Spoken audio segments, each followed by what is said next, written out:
बच्चों, आज हम हिंदी व्याकरण में दिनों और महीनों के नामों को सीखेंगे कि दिनों को किन नामों से पुकारा जाता है और महीनों को किन नामों से पुकारा जाता है। यही आज हम अपने हिंदी व्याकरण में सीखेंगे। तो आइए शुरू करते हैं अपनी हिंदी व्याकरण बुक के साथ। हमारी व्याकरण बुक के पेज नंबर 38 पे दिन और महीने पाठ है, यहीं से हम आज सीखेंगे। ठीक है, पहले हम देख लेते हैं दिनों के नाम। बच्चों, जैसे हम लोग बोलते हैं कि आज मंडे है या कल संडे था, कल स्कूल बंद था, आज तो मंडे है, आज स्कूल जाना है। तो ये डे, मंडे, संडे, ट्यूसडे, ये सब क्या होता है? ये उस दिन का नाम होता है।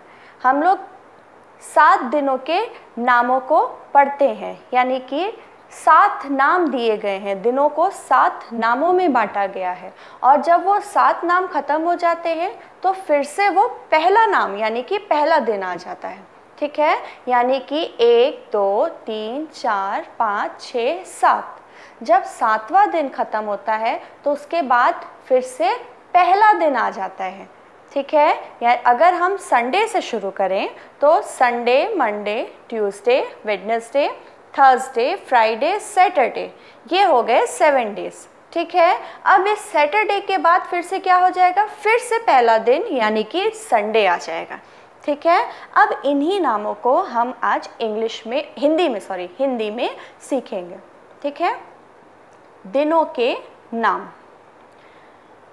रविवार, सोमवार, मंगलवार, बुधवार, गुरुवार, शुक्रवार, शनिवार। बच्चों, जैसे इंग्लिश में आप लोग को डे हर जगह डे हर नाम के या हर वर्ड के अंत में डे लिखा रहता है, हिंदी में उसी को हम लोग वार लिखते हैं। ठीक है, वार को हम लोग दिन भी बोलते हैं। जैसे आज कौन सा दिन है, ऐसे हम लोग साधारण बोलचाल की भाषा में बोलते हैं कि आज कौन सा दिन है, तो उसी दिन को हम लोग आज कौन सा वार है इस तरह से भी बोल सकते हैं। तो यही वार शब्द हर शब्द के अंत में आया है। रविवार, सोमवार, मंगलवार, बुधवार, गुरुवार, शुक्रवार, शनिवार। ठीक है, तो वार का अर्थ हो गया डे या दिन।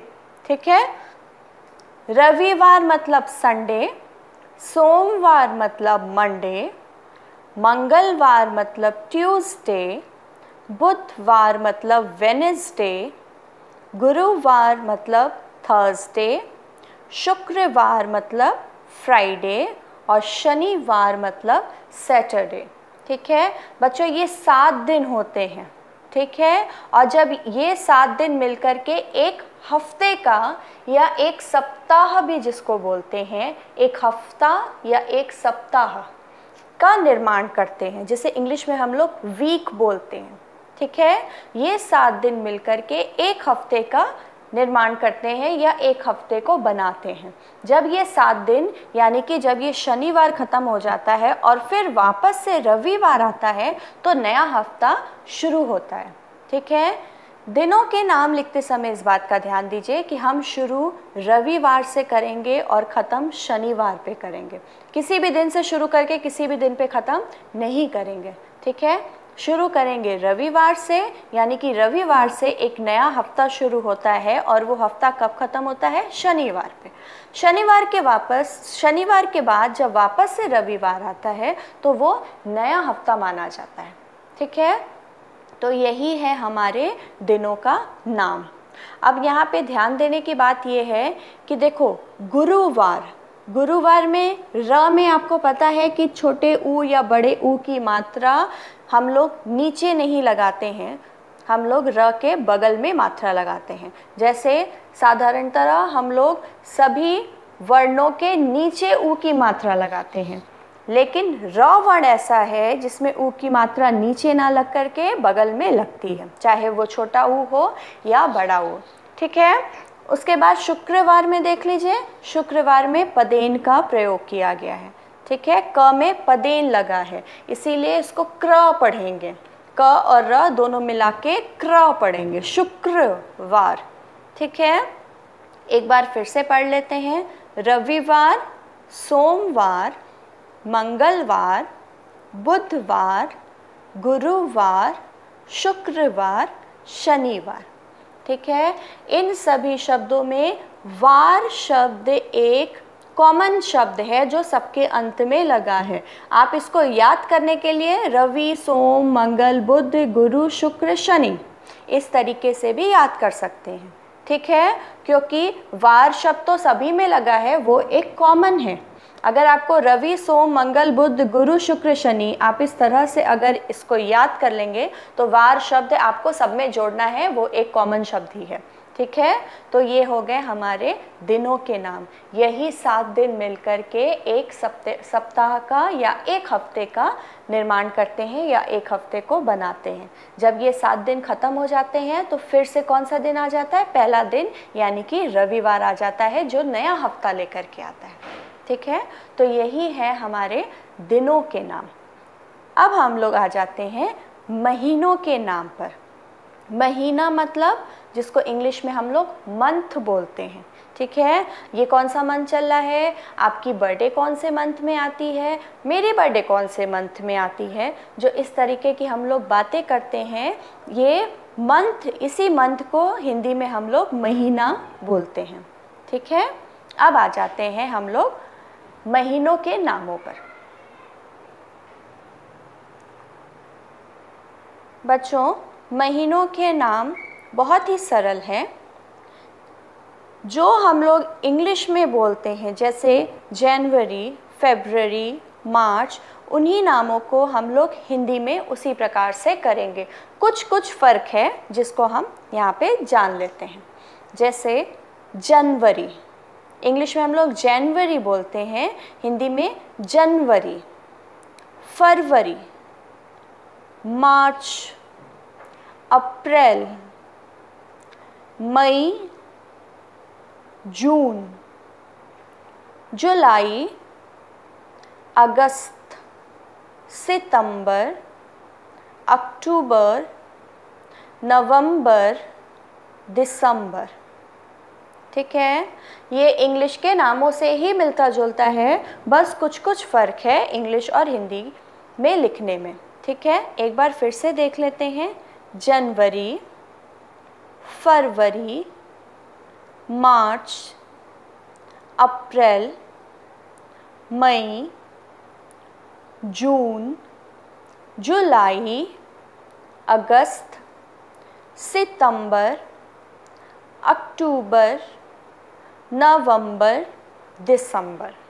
ठीक है, तो कुल कितने महीने हो गए बच्चों? गिन लेते हैं। 1, 2, 3, 4, 5, 6, 7, 8, 9, 10, 11, 12। तो एक वर्ष में यानी कि एक साल में कुल 12 महीने होते हैं। जब ये 12 महीने ख़त्म हो जाते हैं, जैसे जनवरी का महीना चला, जनवरी का महीना ख़त्म हुआ, फिर फरवरी का आया, फरवरी ख़त्म हुआ तो मार्च आया, उसी प्रकार मार्च के बाद अप्रैल आया, इसी प्रकार महीना बदलते बदलते नवंबर, और नवंबर के बाद दिसंबर। ठीक है, दिसंबर आया, दिसंबर का महीना ख़त्म हो गया। अब जब दिसंबर का महीना ख़त्म हो गया तो इसका अर्थ है कि एक पूरा वर्ष या एक पूरा साल ख़त्म हो गया। अब जब दिसंबर के बाद वापस से जनवरी आएगा तो वो एक नया साल लेकर के आएगा। जब भी हम लोग डेट डालते हैं तो आपने ध्यान दिया होगा कि जैसे अभी 2020 चल रहा है, अब ये 2020 का साल दिसंबर महीने पर आकर के ख़त्म हो जाएगा। उसके बाद जब वापस से दिसंबर के बाद जनवरी आएगा तो हम 2020 नहीं लिखेंगे, 2021 पे आ जाएंगे, यानी कि नए साल पे आ जाएंगे। ठीक है बच्चों, इसी प्रकार से महीना बदलता रहता है। महीना बदलते बदलते जब दिसंबर का महीना ख़त्म हो जाता है और वापस से जनवरी का महीना आता है तो वो एक नया साल लेकर के आता है। ठीक है, यही हो गए हमारे महीनों के नाम। बच्चों महीनों के नाम में यहाँ पे हम ध्यान देंगे कि आप देखिए यहाँ पे रेफ का प्रयोग किया गया है, यहाँ पे प में पदेन लगा है जिससे ये प्र बन गया है। हम लोग ने यहाँ पे देखा कि क में पदेन लगने से क्र बना और यहाँ प में पदेन लगने से प्र बन गया। ठीक है, यहाँ पे रेफ लगा, यहाँ पदेन लगा। अब देखो सितंबर में त के ऊपर बिंदु लगा है। ये बिंदु बच्चों, हम लोग इस बिंदु का प्रयोग आधा न के तरीके से भी करते हैं और आधा म के तरीके से भी करते हैं। यानी कि अगर कहीं पे आधा न लिखना हो तो हम अगर इसको वर्ण के ऊपर लगा देंगे तो हम आधा न लिख करके इसका उच्चारण आधा न पे कर सकते हैं। उसी प्रकार यहाँ पे आधे म का प्रयोग करना था तो यहाँ पे आधा म ना लिख करके हम लोग ने बिंदु लगा दिया, तो इसका प्रयोग हम आधा म के रूप में कर रहे हैं। उसी तरीके से जैसे नवंबर, तो नवंबर में आधा म का प्रयोग हो रहा है, यहाँ पे आधा म ना लिख करके हम लोग ने बिंदु का प्रयोग किया जिसका आधा म के रूप में उच्चारण हो रहा है। उसी प्रकार दिसंबर में भी हो रहा है कि दिसंबर यानी कि आधा म ना लिख करके क्या कर दिया हम लोग ने, बिंदु लगा दिया। तो ये ध्यान रखिए कि इस बिंदु का प्रयोग हम आधा न के रूप में भी करते हैं और कहीं कहीं आधा म के रूप में भी करते हैं। ठीक है, अब हो गए ये दिनों और महीनों के नाम। अब कुछ और बातें भी सीख लेते हैं हम महीनों के नामों के लिए। बच्चों महीनों के नाम के लिए कुछ और भी मैं आप लोग को बता रही हूँ। जैसे जब भी आप लोग पढ़ाई करते समय डेट डालते हैं, ठीक है, अपनी कॉपी में डेट लिखते हैं, तो आपने देखा होगा, कभी ध्यान दिया होगा कि हम लोग क्या करते हैं कि डेट डालने की आज 1 तारीख है या कभी 10 तारीख है, 18 तारीख है, तारीख बदलती रहती है। आज 1 तारीख है, आज के बाद कल जब हम फिर से पढ़ाई करेंगे तो हम 2 तारीख डालेंगे, उसके बाद जब दूसरे दिन हम फिर से पढ़ाई करेंगे तो हम 3 तारीख डालेंगे। इस तरीके से तारीख बदलती रहती है, यानी तारीख मतलब डेट या तारीख बदलती रहती है। धीरे धीरे करके 18 तारीख, 20 तारीख, 22 तारीख, फिर 29 तारीख और 30 तारीख। ठीक है, 30 तारीख तक हम डेट डालते हैं। 30 तारीख के बाद कभी कभी हम 31 तारीख की भी डेट डालते हैं। ठीक है, 31 के बाद क्या कभी 32 तारीख डेट में डाला है? कभी 32 डेट में लिखा है कि आज कौन सी डेट है? आज 32 है। कभी ऐसा हुआ है? ऐसा कभी नहीं होता, ऐसा कभी नहीं होगा। क्या होता है कि 31 तारीख के बाद हम वापस से 1 तारीख पे आ जाते हैं। 31 तारीख के बाद हम वापस से 1 तारीख पे आ जाते हैं और फिर से 1 तारीख से डेट लिखना शुरू करते हैं। फिर डेट लिखते लिखते 1 तारीख, 2 तारीख, 3 तारीख, 10 तारीख, 15 तारीख, आगे बढ़ते हैं 28 तारीख, 29 तारीख, 30 तारीख। अब इस महीने हमने क्या किया, सिर्फ 30 तारीख तक डेट डाली, 31 भी नहीं लिखा, और 30 तारीख के बाद हम क्या किए, वापस से 1 तारीख पर आ गए। क्या होता है बच्चों, ये जो 12 महीने दिए हुए हैं, साल के जो 12 महीने दिए हैं, उन सभी महीनों के लिए कुछ कुछ दिन निर्धारित किया गया है। हर महीने को कुछ कुछ दिन मिले हुए हैं। जैसे मान लो जनवरी के महीने को 31 दिन मिला है। ठीक है, मान लो ये 12 महीने जो है ये 12 अलग अलग बच्चे हैं। ठीक है, यहाँ पे 12 अलग अलग बच्चे बैठे हुए हैं। हर बच्चों को मैंने कुछ कुछ टॉफ़ी दे दी है। अब एक बच्चे का नाम है जनवरी बच्चे को मैंने 31 टॉफ़ी दे दी है। जनवरी महीने वाले बच्चे को, या जिस बच्चे का नाम जनवरी है, उसको मैंने 31 टॉफ़ी दे दी है। ठीक है, उसके बाद फरवरी बच्चे को मैंने 28 टॉफ़ी दी है। फिर मार्च आ गया, मार्च को मैंने फिर 31 टॉफ़ी दे दी। फिर अप्रैल आया, अप्रैल को मैंने 30 टॉफ़ी दी है। इसी प्रकार सब बच्चे को, किसी को 31 और किसी को 30 टॉफ़ी दे करके बैठा दिया गया है। ठीक है, अब यही जो टॉफ़ी है इसको मान लो दिन, यानी कि हर महीने को कुछ कुछ दिन दिया गया है। जैसे जनवरी महीने को 31 दिन दिया गया है। जनवरी से कहा गया कि तुम्हारे पास 31 दिन रहेंगे। जब 31 दिन ख़त्म हो जाएगा तो तुम्हारा महीना ख़त्म हो जाएगा, ठीक है। उसके बाद तुम्हारे के बाद कौन सा महीना है, फरवरी, उसके बाद फरवरी का महीना शुरू हो जाएगा, ठीक है। फरवरी को 28 दिन मिले हुए हैं। उसके बाद फरवरी को कहा गया कि 28 तारीख के बाद, यानी कि 28 दिन ख़त्म होने के बाद तुम्हारा महीना ख़त्म हो जाएगा, तुम्हारा नाम ख़त्म हो जाएगा, फिर तुम्हारे बाद वाले महीने का नाम आ जाएगा जो है मार्च। तो फिर हम 1 तारीख से शुरू कर देते हैं, तो फिर मार्च चलने लगता है। मार्च को 31 दिन मिले हैं, ठीक है। मार्च 31 तारीख तक चलता रहता है। जब 31 तारीख आ जाती है तो फिर मार्च का महीना ख़त्म हो जाता है और आ जाता है अगला महीना। इसी प्रकार से हर महीने को कुछ कुछ दिन मिले गए हैं। किसी को 30 दिन मिला है, किसी को 31 दिन मिला है, ठीक है। सिर्फ एक फरवरी महीना ऐसा है जिसको सबसे कम दिन मिला है, जो है 28 दिन। कितना दिन, 28 दिन, ठीक है।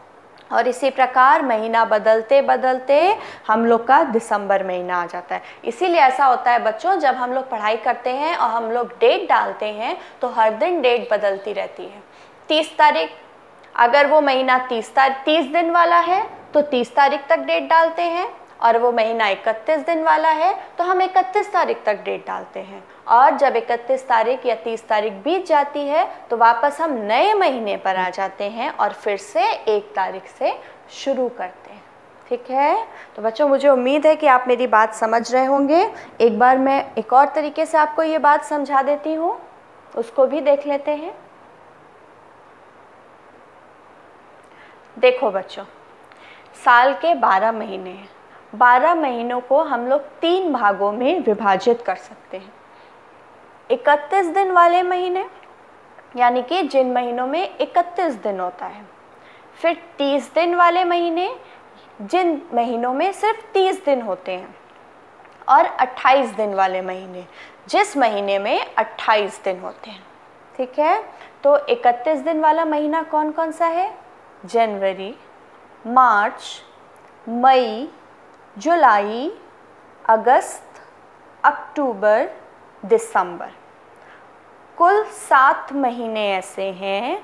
12 महीनों में से कुल 7 महीने ऐसे हैं जिनमें 31 दिन होता है, जिसकी हम लोग 31 तारीख तक डेट लिखते हैं, ठीक है। उसके बाद आ जाते हैं 30 दिन वाले महीनों पर। अप्रैल, जून, सितंबर, नवंबर। साल के 4 महीने ऐसे हैं जिनमें 30 दिन होता है, जिसकी डेट, यानी कि जिसकी तारीख हम 30 तारीख तक डालते हैं। 30 तारीख ख़त्म होने के बाद हम 1 पर आते हैं।